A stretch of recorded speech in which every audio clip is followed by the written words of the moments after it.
السلام علیکم ورحمۃ اللہ وبرکاتہ۔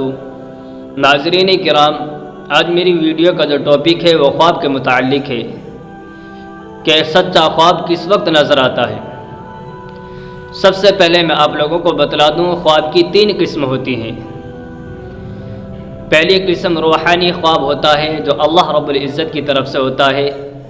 تیسرا خواب شیطانی ہوتا ہے جو شیطان کی طرف سے ہوتا ہے۔ اور تیسرا خواب وہ ہے جو انسانی خیالات کی وجہ سے انسان کو نظر آتے ہیں۔ انسانی خیالات کی وجہ سے جو خواب انسان کو اکثر آتے ہیں وہ بستر پر لیٹتے اس کو فوراً آ جاتے ہیں کہ جب صبح صادق کا وقت ہوتا ہے، یعنی رات کا تہائی حصہ گزر جاتا ہے، اس وقت جس وقت تہجد کا وقت ہوتا ہے، تو اس وقت جو بندے کو جو خواب آتے ہیں وہ اللہ رب العزت کی طرف سے آتے ہیں۔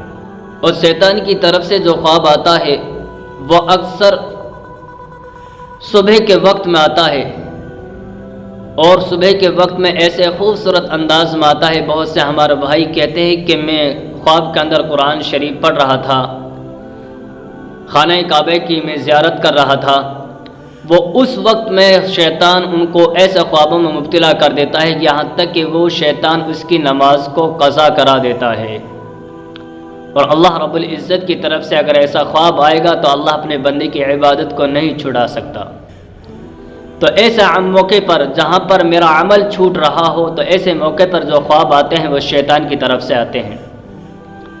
دوسری بات میں آپ لوگوں کو یہ عرض کر دوں، اپنے خوابوں کو ہر کسی کے سامنے پیش مت کرو۔ اپنے خوابوں کی تعبیر انہی لوگوں سے پوچھو جو معتبر عالم ہو، جس کے پاس علم ہو۔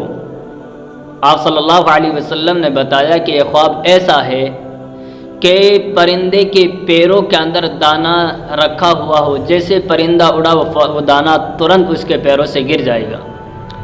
اسی طرح خواب کی تعبیر ہوتی ہے کہ ہر کسی سے خواب کی تعبیر مت پوچھو، اور اگر کسی کو برا خواب نظر آئے وہ تو کسی کے سامنے ذکر مت کرنا۔